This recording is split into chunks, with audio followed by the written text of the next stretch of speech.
నమస్తే అమ్మా.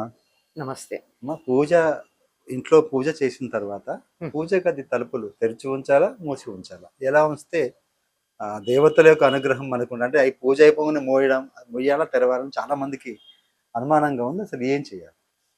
ఇంటి పరిస్థితిని బట్టండి. అంతే. ఇంట్లో శుచి ఉంటే తలుపులు తెరిచే ఉండొచ్చు. ఓకే. శుచితోనే పూజ చేస్తాం కాబట్టి పూజ వరకు శుచిగా చేస్తాం. ఇంట్లో శుచిగా తిరగం కదా! అది కరెక్ట్. తిరుగుతామా? లేదు లేదు. బయటికెళ్ళొచ్చిన బట్టలు అలాగే ఉంటాయి. కాళ్ళు కడుక్కోకుండా తిరుగుతాం. చెప్పులేసుకొని తిరుగుతాం. ఇంట్లో మడి మైలా ఉండదు. ముట్టు అంటూ పాటించరు. మరి అటువంటి ఇంట్లో తలుపులు తెరిచి ఉంచితే పాజిటివ్ ఎనర్జీకి ఈ నెగటివ్ ఎనర్జీ వెళ్ళి దాన్ని వెనక్కి తోసేస్తుంది. మనం పూజ చేసిన ఫలితం ఉండదు కదా! ఉంటుందా? లేదు కరెక్ట్. కనుక మనం శుచిగా ఉండము అని అనుకునేటటువంటి వాళ్ళు పూజ గది తలుపులు వేయడం మంచిది.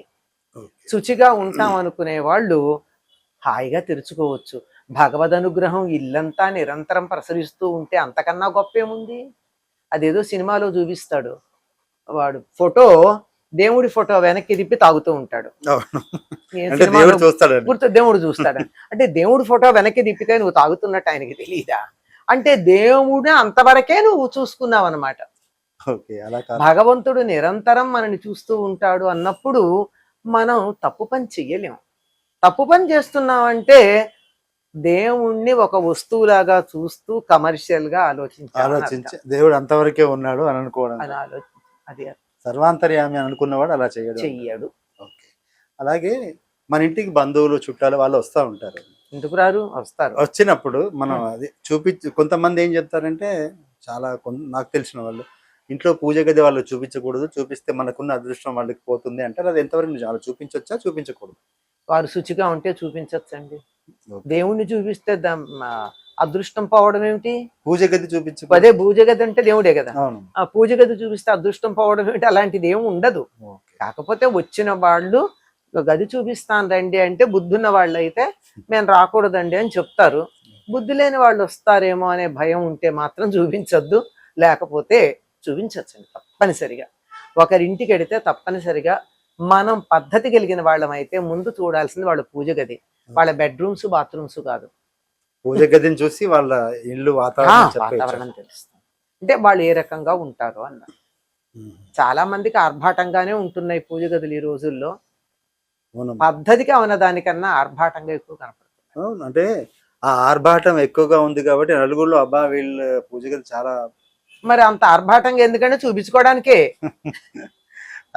నా కోసం నేను దేవుడికి పూజ చేసుకోవాలంటే ఇంత విగ్రహం పెట్టుకుని పూజ చేసుకుని గంటల తరబడి జపం చేసుకుంటా.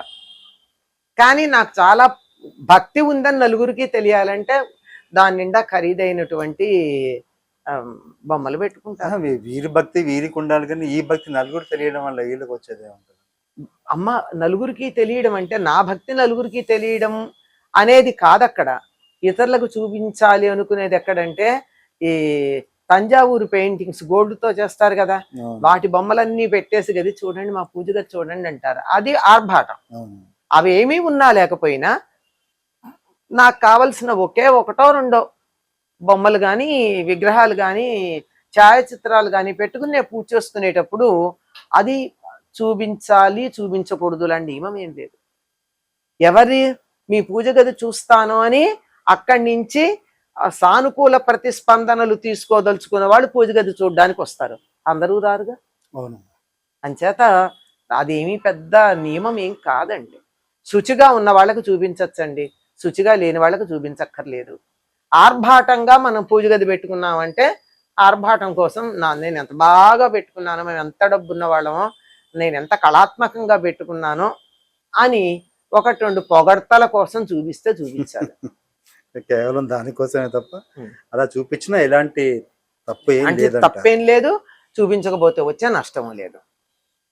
అంటే మామూలుగా దీపం వెలిగించిన తర్వాత అది మూయకుండా ఉంటే ఆ కిరణాలకు అంటే దీపం వెలిగించినాక తలుపులు మూసి ఏ సమయం వరకు తెరిచి ఉంచాలంటారు? ఒకవేళ మూసేయాలనుకున్నా కూడా. ఒకవేళ మూసేయాలనుకున్నా దీపం కొండెక్కేదాకా ఉండడమే మంచిది. కానీ ఆ తలుపులకి చిల్లులు ఉంటే ఇబ్బంది లేదు. అదే అంటే గాలి లోపలికి వెడుతూ వస్తూ ఉండాలి కదా. అవును. కాబట్టి దీపం వెలిగించి ఇవన్నీ రెండింటి కలయిక వల్ల వస్తున్నాయి. ఒకటి మాకు పూజ చెయ్యాలి అని, ఇంట్లో శుచి పాటించమని. ఈ రెండింటి కాంబినేషన్ వల్ల వచ్చే సమస్యలు తప్ప ఒక్కటి ఉంటే సమస్య లేదు. ఇప్పుడు అమ్మ పూజ గది విషయానికి వచ్చాం కదమ్మా. ఉం. సరే సపరేట్ గా పూజ గది ఉన్న వాళ్ళు అయితే ఓకే. ఈ మధ్య ఒకటే రూము ఉన్న వాళ్ళు గోడకి ఇట్లా పెట్టుకొని ఒక సెల్ఫ్ లాగా పెట్టుకొని సెల్ఫ్ లో చేస్తున్నారు కదా. అలా చేసేయడం వల్ల ఏమైనా తప్పు ఉంటుంది? దానికైతే అది తలుపులు కూడా కుదరవండి. ఇప్పుడు ఒకటే గది ఉంది కానీ భక్తి ఉంది, ఏం చేస్తారు? గోడకు ఒక ఫోటో పెట్టి దాని కింద ఒక చిన్న చెక్క పెట్టి దాని మీద దీపం పెట్టుకోవడము ఏదో చేస్తారు. మరి అంతకన్నా అవకాశం లేదు, వాళ్ళకున్న భక్తి అట్లాంటిది. అక్కడ చేసేది ఉంది, ఒక ఫోటోనే ఉంటుందిగా. ఫోటోలు ఎక్కడ పడితే అక్కడ ఉన్నాయి, వీధుల్లోనూ ఉన్నాయి, ఎక్కడ పడితే అక్కడ ఉన్నాయి, రోడ్ల మీద ఫ్లెక్సీల్లో కూడా ఉన్నాయి. కాకపోతే ఇక్కడ ఉన్నటువంటి ఫోటోలో వీళ్ళు దేవుణ్ణి చూశారు, బయట ఫోటోల్లో బొమ్మ చూశారు, అంతే తేడా. దీనికి ఒక గొప్ప ఆధ్యాత్మికవేత్త చెప్పారు ఏమంటే, మామూలుగా ఒక చెక్క తీసుకొస్తే అది కొమ్మ, చెట్టుకుంటే కొమ్మ, దాన్ని చెక్కితే బొమ్మ, దాన్ని దేవుడి దగ్గర పెట్టుకుంటే అమ్మ. అంచేత భావన, అంచేత ఆ ఇంట్లో వాళ్ళకేమో ఆ దేవుడి ఫోటో దేవుడు, బయట వాళ్ళకేమో బొమ్మ. అందువల్ల అంతవరకు ఎంత వీలైతే అంత ఇక్కడెక్కడా కూడానండి మన సంప్రదాయంలో పూజా విధానాలు కానీ ఏ విషయంలోనైనా సరే మనిషికి ప్రాధాన్యం, మనిషికి ఉన్న సౌకర్యానికి ప్రాధాన్యం, ముఖ్యంగా భావానికి ప్రాధాన్యం. అంతేగాని నువ్వు పెద్ద గది పెట్టుకున్నావా, ఇన్ని పూలు పెట్టావా, ఇంత పూజ చేసావా, ఆర్భాటంగా చేసావా అని లేదు. భావన మాత్ర సంతుష్టాయై నమో నమః అని అమ్మవారి నామం ఉంది. భావనాగమ్య అని ఉంది, భావగ్రాహీతు జనార్దన అని ఉంది. ఎవరైనా సరే దైవానికి మన భావం ప్రధానం. ఆ భావాన్ని ఎలా ప్రకటించాలి అన్నదానికి ఒక పువ్వో దీపం పెట్టు ప్రకటన చేయడానికి మరో మార్గం లేదు గనక చేస్తున్నాం. మీ భావం మనసులో ఉండి ఏ రకంగా చేసినా పర్వాలేదు.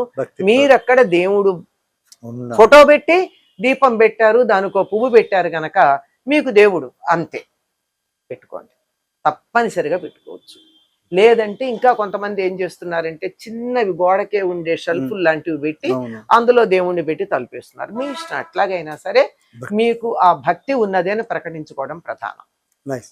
ఆధ్యాత్మికత చెప్పిన మాటలు ఏమో కానీ మీరు మాకు ఒక అమ్మల పూజ గది విషయం, ఎందుకంటే అందరూ ఉన్న వాళ్ళు ఉండరు, లేని వాళ్ళు అందరికీ పూజ చేసి, అది పూజా గది ఉండదండి అందరికి. ఎలా ఉంటుంది?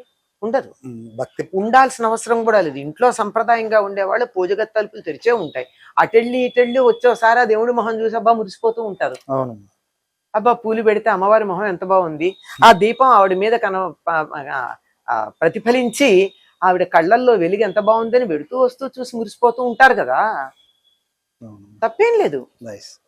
కాకపోతే అశుచిగా ఉన్నవాళ్ళు వస్తారేమో అన్న దానికే అవసరమైతే తలుపేయడం, లేకపోతే అక్కర్లేదు. చాలా మంచి విశ్లేషణ తల్లి. నమస్కారం.